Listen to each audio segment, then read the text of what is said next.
Welcome to Growing Better Together, a new show from the Mid-Ohio Regional Planning Commission where we connect with key leaders and explore the policy, partnerships, and opportunities shaping the future of Central Ohio. Today, we're thrilled to be joined by the Honorable Ray LaHood, former U.S. Secretary of Transportation and longtime advocate for infrastructure and bipartisanship. Well, welcome to Columbus, Mr. Secretary. I don't know if you know this, but you're making a little history today. We are kicking off a new podcast. It's called Growing Better. And the focus is very, very simple. Central Ohio is a growing region, but we don't just want to grow bigger. We want to grow better. And being the first inaugural interview of this podcast, we're really pleased to have you serving previously as Secretary of Transportation in the Obama administration, serving 14 years of Congress, for your insights on infrastructure and transportation. But we're going to dive in a little bit specifically on passenger rail. So we're really, really honored to have you here in Central Ohio again, sir. But welcome to Morpsey. Thank welcome you. to Good Growing to be Better. here. Thank you, Joe. So let's just kick off before we dive into the policy side of things. Could you talk to me, what sparked your interest in politics, and then what drove you into this transportation space? Well, first of all, I started out my professional career as a school teacher, taught junior high school for 6 years, taught the 8th graders the Constitution test, and that's what really sparked my interest in politics. I left teaching. I worked for 2 congressmen, both from Illinois. And during that time, I really learned the process of being a legislator, and worked for these 2 congressmen for 17 and a half years, and then had the good fortune of being elected to Congress in 1994. I think, and served 14 years in the U.S. House of Representatives before becoming Secretary of Transportation for President Obama. The idea of public service means that you're helping people, you're involved in changing not only the political landscape, but you're in public service, and you're serving others, and you're helping people solve problems, and you're making a difference. And that's what I enjoyed most about it, is really working in the communities that I represented. Obviously, I went to Washington. I got elected to vote on the important issues of the day, but I really love the aspect of helping and assisting and being a part of really solving problems in the community. Yeah, thank you so much for that, Mr. Secretary. One of our strategic pillars in the at Morpsey is to pay it forward, and we place interns at local governments to sort of spark an interest in public service. Sure. Because we really want to leave our region as a better place. So we want to engage with the next public sector leaders of the region. It's so important. So thank you for offering that background. So you get to Congress. What ignited the interest in transportation in Congress, and then later serving as President Obama's Secretary of Transportation? I really knew that transportation was going to be an important part of my work in the congressional district that I represented, 20 counties in central and west central Illinois. Very far-flung district, a district in need of good transportation. And so in my work on the Transportation Committee, I was a part of helping to write a new transportation bill. The chairman of the committee was a Republican. He was very helpful to me in figuring out what was doable in my district in terms of the money that would be allocated. And it turned out that bill was very, very helpful to a number of projects in my congressional district. And so I learned a lot about how to really make things happen. I engaged the communities that I worked in and represented in terms of what their needs were in transportation, then incorporated that into the transportation bill and got those projects funded. That's excellent. So, Mr. Secretary, you're here in Central Ohio today to talk about passenger rail. You met with some civic leaders, and we have been going on these trips to red states and growing regions that get big things done. One of those big things that we're really trying to accomplish in Central Ohio is to connect back to passenger rail, and not just to connect to it, but be a hub of passenger rail. What routes or regions should we be looking at that are being successful when getting passenger rail accomplished across the country? In order to really get passenger rail, you have to have a combination of a lot of community support from the business community, from citizens, from elected officials, from your state legislature, from the Congress, from the administration, who's ever in the administration in Washington. So it's a real community involvement, making the business plan, making sure that people understand that developing rail in Central Ohio is an economic development project because it provides jobs to those who will build the rail. It'll provide jobs for those who will work on the rail. It'll provide jobs to all of the small businesses that'll be incorporated around the rail project. And I often say that if you build it, they will come. If you provide good rail service, people will use it. It's been proven all over America. In Florida, they just opened a rail line called Brightline from Miami to Orlando. Extremely, extremely popular. And people are utilizing it much more than Floridians ever thought they would. Building a rail line between Las Vegas and Los Angeles in order to really carry people along that corridor where people drive back and forth. Building a rail line from San Francisco to LA. Again, big project. That train between San Francisco and LA will go 200 miles an hour.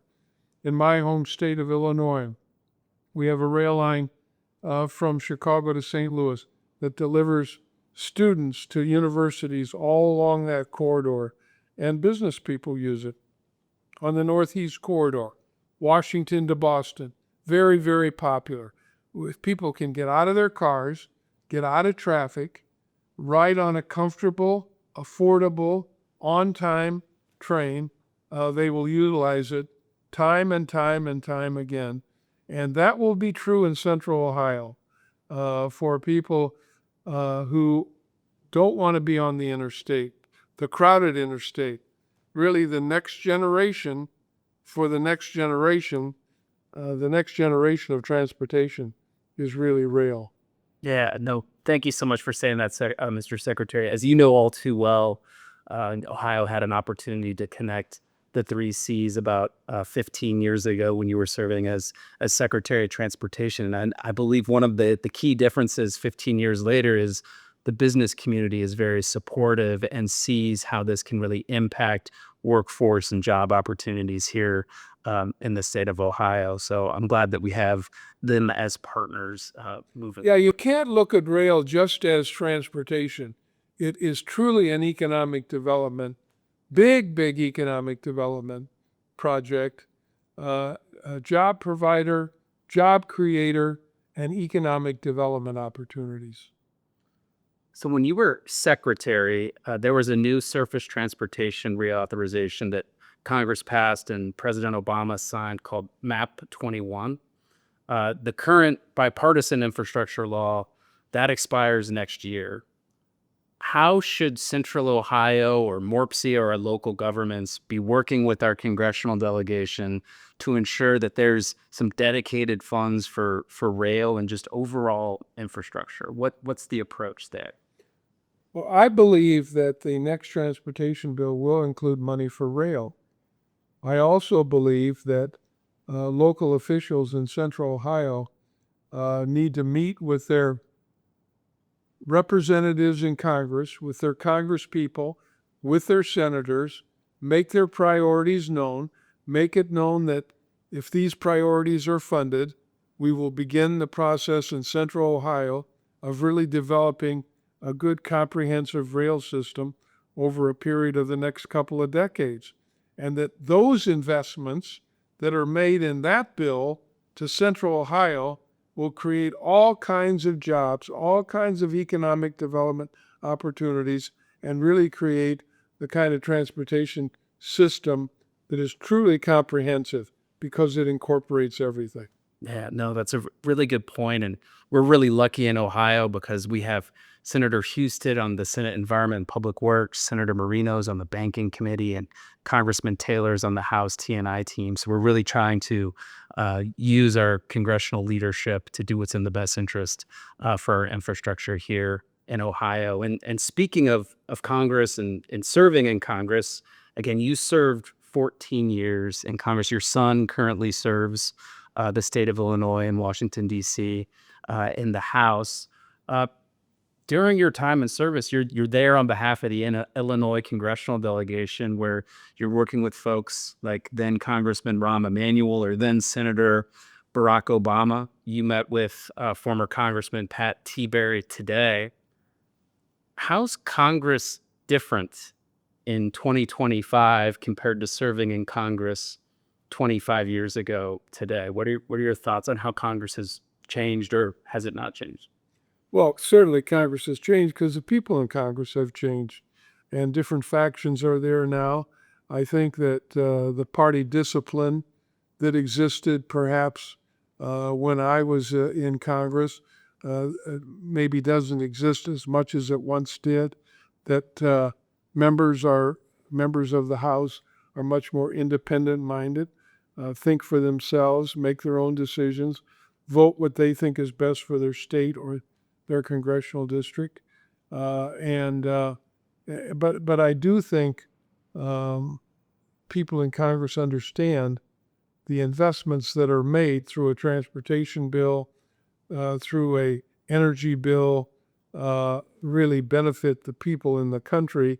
Obviously, the state of Ohio benefited when the CHIPS bill was passed, and the opportunities for new economic development opportunities in the state of Ohio. The same will be true,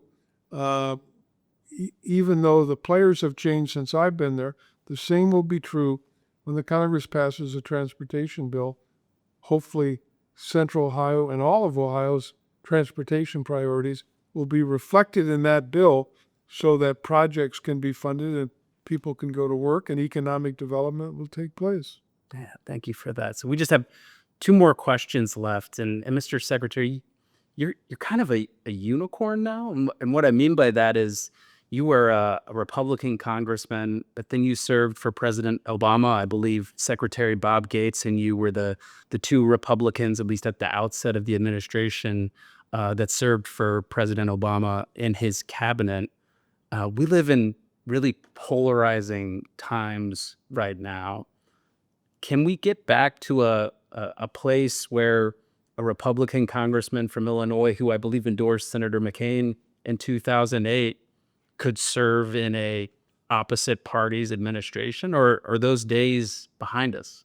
I don't think they're behind us. I do think that there's still a fair amount of bipartisanship that exists in Congress. The best example I can use is the Bipartisan China Committee, made up of equal number of Democrats and Republicans, and co-chaired by a Republican and a Democrat, dealing with the issues that our country faces with China, putting together legislation to make that happen. I think the CHIPS bill was a good example of bipartisanship. So I think the new transportation bill will be an example of bipartisanship. There are no Republican or Democratic roads. There are no Republican or Democratic bridges.